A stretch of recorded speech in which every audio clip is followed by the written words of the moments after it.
Hello lovely people, slightly different video for you all this week. This is my traditional yearly birthday chat type video. Sophie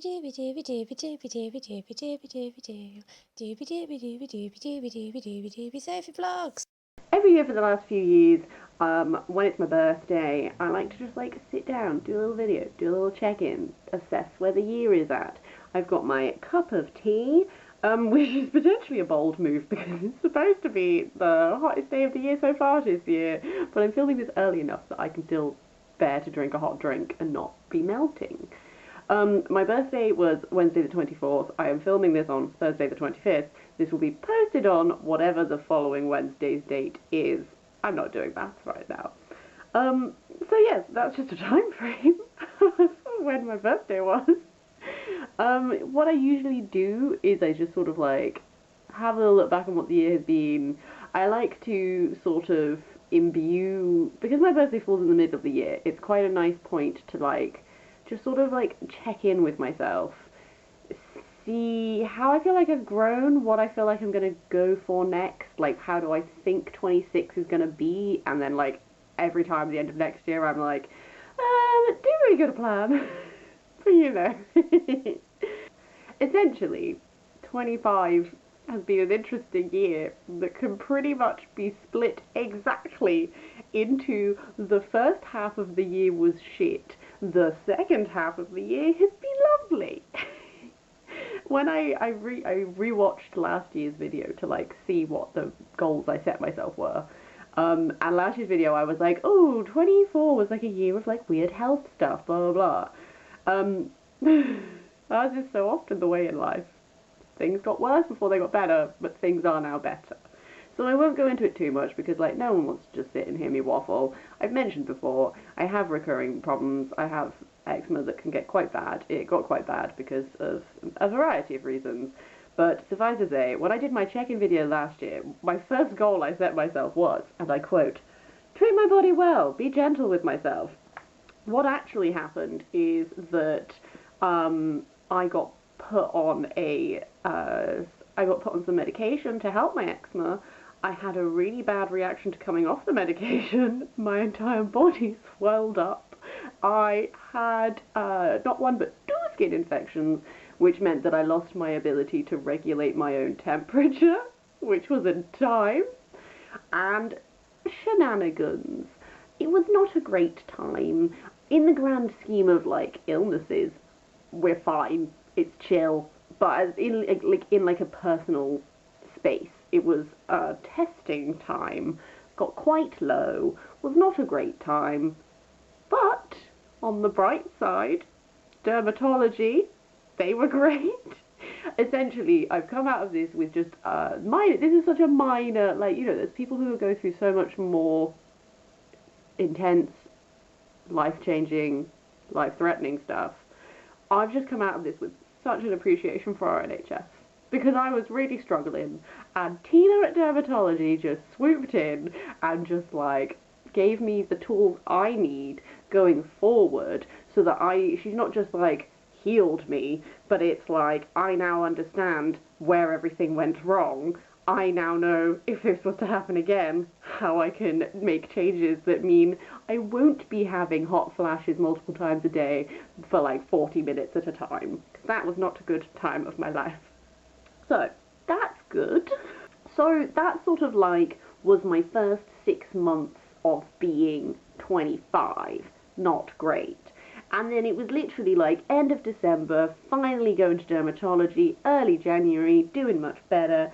So actually 2019, for me personally, has been quite lovely. Because I've got my brain back, we've been on it.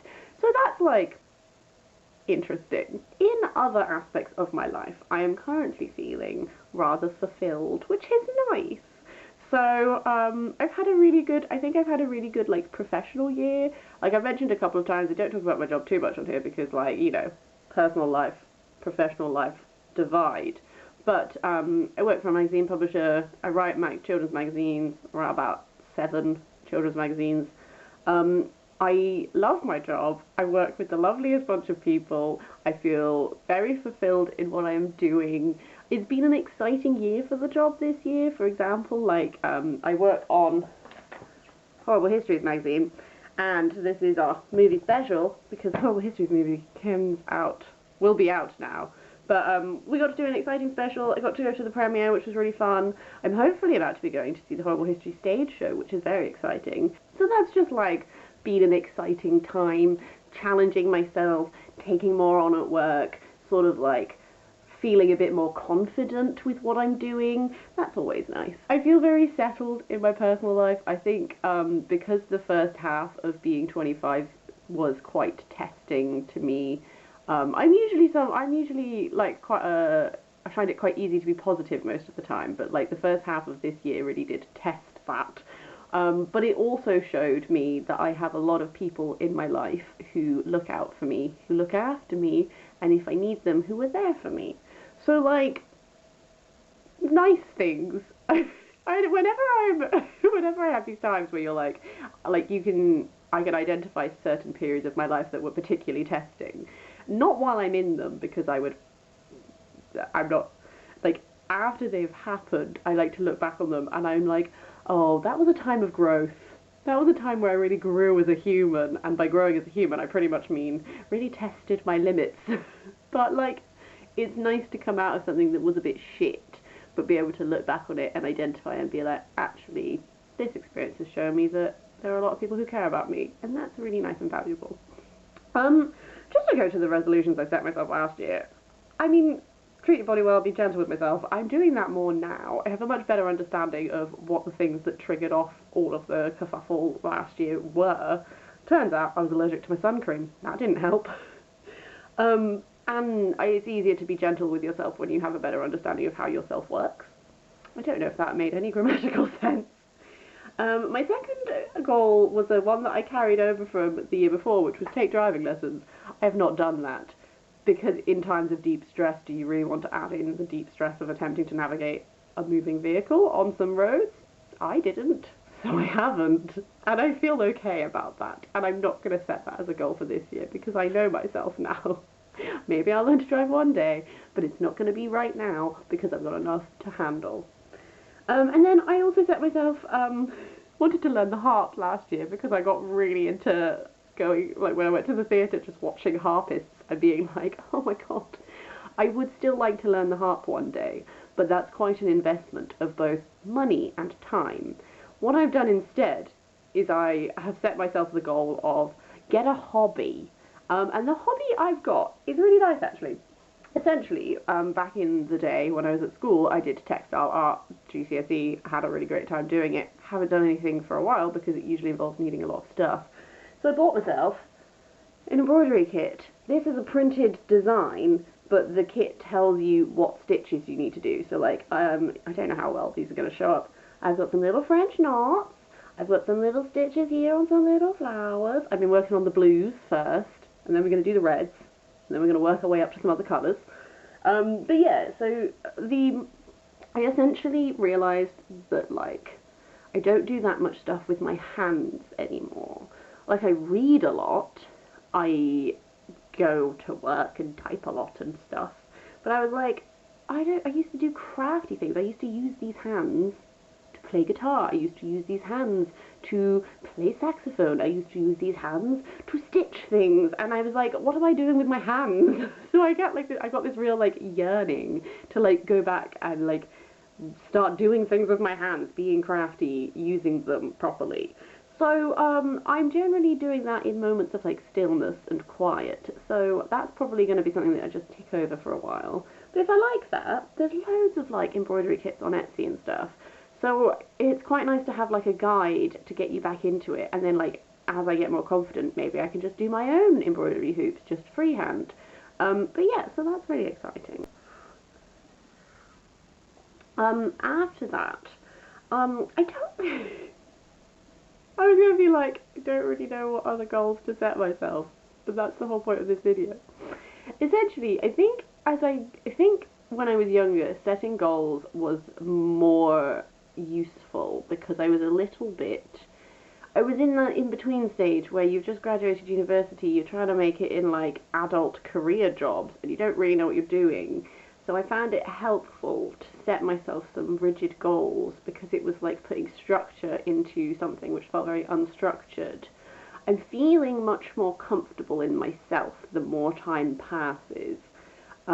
Like at this stage now, I feel much more comfortable in like who I am, what I like to do, what is beneficial for me, what is when I need to challenge myself, when I need to be gentle with myself, stuff like that. I feel like I'm getting that balance down a bit more. I think it would be nice to maybe branch out a little bit more and do extracurriculars, hobbies. This is what my whole gist is like this year. I'm like, 26 could be the year where I get hobbies other than reading. For example, like in Bristol, there's a group of bisexual people who called By Visible Bristol. They have regular meetups. I'm not normally able to make the regular meetups because of the work hours I do. It clashes. But during summer, they might be doing some stuff, so I might try and go along to there because doing Bristol Pride this year, I go to Bristol Pride every year. It was really fun. It was lovely. It's important to me to like march in the parade at Bristol Pride. But I didn't really have any friends who were free. And every single year that I've done the parade, I've had friends with me. And this year, I didn't. And I just went and I just marched on my own. My boyfriend joined me halfway through because he went to the Christians at Pride group because he's a Quaker and went to their service because there were some counter-protesters. Christians at Pride came out to like be a voice against the protesters, essentially. So he did that for a bit, and then when I walked past his bit of the thing, he came in and joined me, and we did the rest of the parade by myself. But it was actually a really nice thing for me to just do it on my own, because I felt really nervous about it, because I was like, oh, it'd be really weird turning up on my own, but I was like, actually, like, I used to do lots of, like, I don't want to be a person who doesn't do things I want to do just because, like, I don't have any friends who are free on that day. And so I was just remembering that, and I was like, yeah, I could go to the By Visible Bristol meetups if they have ones that I can physically make it to. And now I'm thinking about, like, maybe there's, like, some volunteering or something I can do in my free time. Not that I have a lot of free time, but, like, I'm gonna have to, like, do some planning here, I don't know. Essentially, I think it's really important to spend time on your own and understand who you are as an individual. Like, I'm in a long-term relationship, I love my boyfriend very much, however, we're both, like, we have an understanding that sometimes we need alone time. Like, we're individuals, we're not like, it's not like I'm in a relationship and then I never do anything on my own ever again. Like, I'm an independent human being. This is such a ramble, because I'm still, like, figuring this aspect out. I just think it was a nice reminder to me that, like, I don't have to feel weird about, like, going to Pride on my own, because, like, that's what, I'm a queer woman. I can turn up to Pride on my own if I want to. I can turn up to Pride with, like, 15 friends if I want to. Either way, it's all cool. This was a ramble, but that's the point of this video. Essentially, so far the only goals I've set myself are do some sewing, get some hobbies. But, you know, this is where we're at. I'm going to probably draw it to a close because, like, we're just babbling at this stage. Essentially, do you set yourself resolutions? Do you have, like, a check-in? Do you find goals helpful? Do you find goals unhelpful? I feel like I'm moving further and further away from setting myself goals the more of these videos I film. Maybe I should stop filming these videos. I don't know. I don't know if anyone else likes these videos. I just find them useful for myself. And then I can watch them back every year and I see how much I've changed and grown in a year. Like watching 25-year-old Sophie's video last year, I'm so different to that already, and that's just a year. So it's interesting for me. I don't know if it's interesting for anyone else. Regularly scheduled programming will resume next week, probably with a birthday book haul, I imagine. Otherwise, I hope everything's good with you. Do let me know what's going on in your life. Have you set yourself any nice goals recently? What do you want to achieve with yourself? All of that and more, do feel free to chat in the comments down below. Otherwise, I'll see you next week. Something different.